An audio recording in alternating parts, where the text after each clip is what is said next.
പ്രിയപ്പെട്ട കുട്ടികളെ, ഇന്ന് 7th സ്റ്റാൻഡേർഡിലെ സംഖ്യാ കൗതുകങ്ങൾ എന്ന ഭാഗം നമുക്കൊന്ന് ഡിസ്കസ് ചെയ്യാം. ഇതിനകത്ത് കുറേ ചോദ്യങ്ങൾ, അവർ കുറേ എക്സാമ്പിൾസ് ഇവിടെ കൊടുത്തിട്ടുണ്ട് താഴെയായിട്ട്. നിങ്ങൾ ടെക്സ്റ്റ് ബുക്ക് ജസ്റ്റ് ഒന്ന് വായിച്ച് നോക്കിയാൽ നിങ്ങൾക്ക് മനസ്സിലാക്കാവുന്നതേ ഉള്ളൂ. അപ്പോൾ ഈ എക്സാമ്പിൾസ് ഒന്നും ടീച്ചർ ഇപ്പോൾ ഡിസ്കസ് ചെയ്യുന്നില്ല, നേരെ ടീച്ചർ എക്സസൈസിലേക്ക് പോവാണ്. അവിടുത്തെ ഫസ്റ്റ് ക്വസ്റ്റ്യനിൽ നിന്നും ഞാൻ നിങ്ങൾക്ക് ഈ മുന്നേ ഉണ്ടായിരുന്ന എല്ലാ ചോദ്യങ്ങൾക്കും ഒരു ഉത്തരം കിട്ടുന്ന പോലെ ടീച്ചർ എക്സ്പ്ലെയിൻ ചെയ്ത് തരാം കേട്ടോ. അപ്പോൾ ചോദ്യം ഇതാണ്. ഫസ്റ്റ് ക്വസ്റ്റ്യൻ, നമ്മൾ 3-4 നിലകളുള്ള ചോദ്യങ്ങളാണ് തൊട്ട് മുന്നത്തെ പേജിലുണ്ട്. ഇവിടെ 5 നില, 1 2 3 4 5 നിലയുള്ള ഒരു ഗോപുരം കൊടുത്തിട്ടുണ്ട്. അതിൻ്റെ ഏറ്റവും ചോട്ടിലത്തെ നിലയിൽ എല്ലാ കോളങ്ങളിലും സംഖ്യകൾ കൊടുത്തിട്ടുണ്ട്. ക്വസ്റ്റ്യൻ നമ്പർ 1 ഇതാണ്. തുടർന്നുള്ള സംഖ്യകൾ എഴുതുന്നതിന് മുൻപ് ഏറ്റവും മുകളിലെ സംഖ്യ നടുവിലുള്ള 10ൻ്റെ എത്ര മടങ്ങായിരിക്കുമെന്ന് ഊഹിച്ചു നോക്കൂ എന്ന് പറഞ്ഞിട്ടുണ്ട്. അത് ശരിയാണോ എന്ന് മറ്റ് സംഖ്യകളെല്ലാം എഴുതി പരിശോധിക്കുക. അപ്പം നമുക്ക് നോക്കാം. രണ്ടാമത്തെ ക്വസ്റ്റ്യൻ, ഒരേ അകലെ ഇടവിട്ടുള്ള 5 സംഖ്യകളിൽ നിന്ന് തുടങ്ങിയാലും 5 നില ഗോപുരങ്ങളിലെല്ലാം അവസാന സംഖ്യ ആദ്യ വരിയിലെ സംഖ്യകളുടെ നടുവിലെ സംഖ്യയുടെ ഒരേ മടങ്ങായിരിക്കും എന്ന് ബീജഗണിതം ഉപയോഗിച്ച് വിശദീകരിക്കുക. ഒരേ അകലം മീൻസ് ഇതുകൊണ്ട് 6 2 8 8 2 10 10 2. അപ്പോൾ ഇവർക്കിടയിലുള്ള അകലം ഒരേപോലെയാണ്. അതിപ്പോൾ നമ്മൾ 4 എടുത്താൽ 4 3 7 7 3 10 അങ്ങനെ എടുത്ത് നോക്കിയാൽ ഒരേ അകലം വരുന്ന ഏത് 5 സംഖ്യകളെടുത്ത് എഴുതിയാൽ അതിൻ്റെ ഏറ്റവും ടോപ്പിൽ വരുന്ന സംഖ്യയ്ക്ക് ഈ നടുവിലുള്ള സംഖ്യയുമായിട്ട് എന്തോ ബന്ധമുണ്ട്. അത് എല്ലാ കേസിലും ഒരുപോലെ ആണോ എന്ന് പരിശോധിക്കുക. അങ്ങനെയാണെങ്കിൽ അതിനെ ബീജഗണിത രൂപത്തിൽ എഴുതുക എന്നും പിന്നെ എല്ലാ സംഖ്യകളും എഴുതാതെ ഒറ്റയടിക്ക് അതിൻ്റെ ആൻസർ എങ്ങനെ എഴുതാൻ പറ്റുമെന്നും ഒക്കെയാണ് ഇവിടെ ചോദ്യത്തിൽ പറഞ്ഞിരിക്കുന്നത്. അപ്പം നമുക്ക് ജസ്റ്റ് ഒന്ന് ചെയ്ത് നോക്കാം. കുട്ടികളോട് നമ്മൾ ഊഹിച്ചുള്ള ആൻസർ എഴുതാൻ പറയുന്നു. അതിനുശേഷം അവരുടെ ഊഹിച്ചുള്ള 1-2 കുട്ടികളുടെ ആൻസേഴ്സ് നമ്മൾ ബോർഡിൽ എവിടെയെങ്കിലും നോട്ട് ചെയ്ത് വയ്ക്കുക. അതിനുശേഷം ഈ സംഖ്യകളുടെ തൊട്ടടുത്തടുത്തുള്ള സംഖ്യകൾ കൂട്ടിയാണ് നമ്മൾ മുകളിലേക്ക് എഴുതേണ്ടത്. അപ്പം 8 6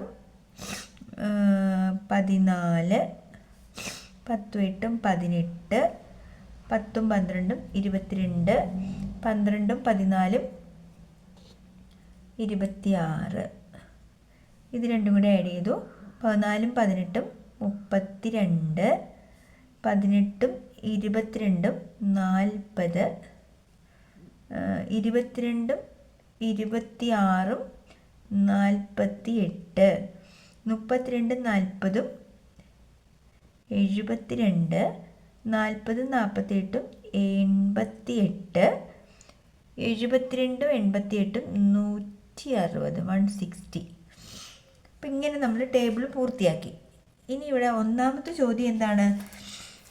ഇത് നടുവിലുള്ള 10ൻ്റെ എത്ര മടങ്ങായാണ് ഇത് എന്നാണ് നമുക്കറിയുന്നത്. 10 ഗുണം എന്താണ് 160?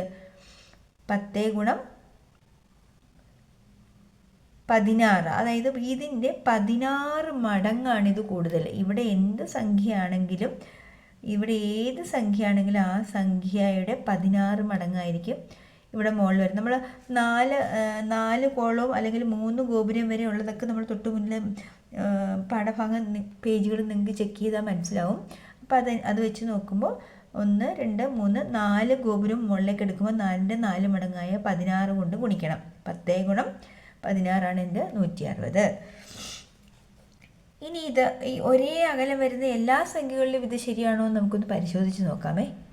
ആദ്യം നമുക്ക് ഈ ഒരു സെറ്റ് ഒരേ അകലമാണല്ലോ, ഇത് 1 1 കൂടുതൽ ഒരേ അകലം വരുന്ന സംഖ്യകൾ തമ്മിൽ കൂട്ടി നോക്കി. 2 1 3 3 2 5 4 3 7 5 4 9 5 3 8 7 5 12 7 7 14 2 16 രണ്ടും കൂടെ ആഡ് ചെയ്ത് 20 12 16 6 2 8 28. ഇത് രണ്ടും കൂടെ ആഡ് ചെയ്യുമ്പോൾ 48. അപ്പം നടുവിലത്തെ സംഖ്യയ്ക്കും ഈ സംഖ്യയ്ക്കും തമ്മിലുള്ള ബന്ധം, അതായത് 3 ഗുണം എന്താണ് 48 കിട്ടുന്നത്? സോ 3 ഗുണം 16 3 48. ശരിയല്ലേ? നടുവിലുള്ള ഏറ്റവും ചോട്ടിലത്തെ നിലയിലെ നടുവിലുള്ള സംഖ്യയുടെ 16 മടങ്ങാണ് ടോപ്പിലുള്ളത്. തൊട്ടടുത്ത് വേറൊരു സംഖ്യ ഇവിടെ കൊടുത്തിട്ടുണ്ട്. അത് എത്ര അകലം ഇവിടെ ഒരേ അകലം പാലിക്കുന്ന 5 സംഖ്യകളാണ് നമ്മൾ നോക്കുന്നത്. അപ്പോൾ ഇവിടെ 5 കൂടി പോകുന്ന സംഖ്യകൾ എടുത്ത് നോക്കാം.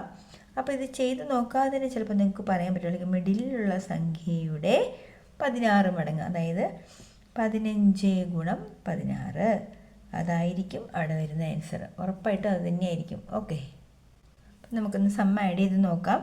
10 5 15, 15 15 10 25, 15 20 35, 20 25 45.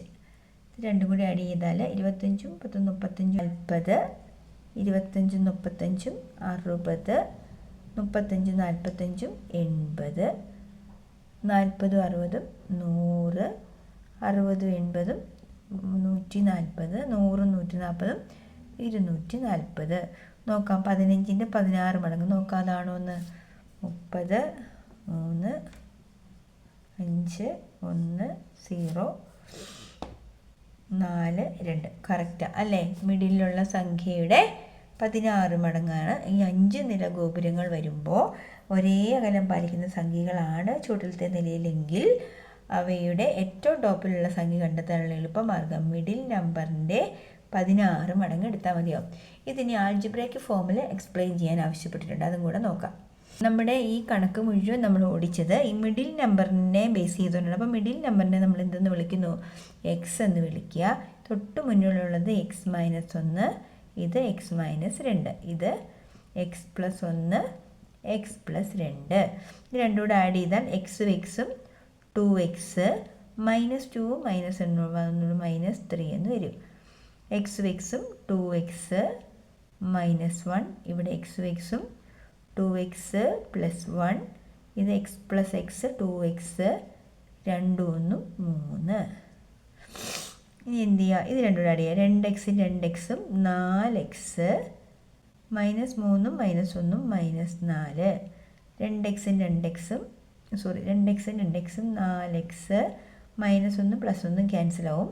ഇവിടെ 2x പ്ലസ് 2x 4x 3 1 4. ഇതിനടുത്ത സ്റ്റെപ്പിൽ ഇത് രണ്ടും കൂടെ ആഡ് ചെയ്യുന്നു. 4x plus 4x 8x minus 4. ഇവിടെ 4x 4x 8x പ്ലസ് 4. ഇനി ഇത് രണ്ടും ആഡ് ചെയ്യുമ്പോൾ ഇങ്ങനെ 8 8 16x മൈനസ് 4 പ്ലസ് 4 ക്യാൻസൽ ആവും. So our answer is 16x. ശരിയല്ല, മിഡിൽ നമ്പർ എക്സ് ആണ്, അത് ഇൻറ്റു 16 ആണ് എന്ത് ഏറ്റവും ടോപ്പിലെ നമ്പർ. ക്ലിയർ ആയല്ലോ? ഇത്രയേ ഉള്ളൂ. അപ്പം എല്ലാ സംഖ്യകളും എഴുതാതെ തന്നെ നിശ്ചയിക്കാനുള്ള മാർഗ്ഗം ഞാൻ വെറുതെ ഒരു ക്വസ്റ്റ്യൻ നിങ്ങളെടുത്ത് തരാം, നിങ്ങൾക്കത് പറയാൻ പറ്റും. അതായത് മിഡിൽ നമ്പർ ഇൻറ്റു 16 ചെയ്താൽ ടോപ്പിലെ നമ്പർ കിട്ടും. അപ്പോൾ ഇവിടെ ഞാനൊരു ക്വസ്റ്റ്യൻ ചെയ്തതാണ്. ഒരു 10 20 30 40 50 60 5 നമ്പറാണ് വേണ്ടത് കേട്ടോ.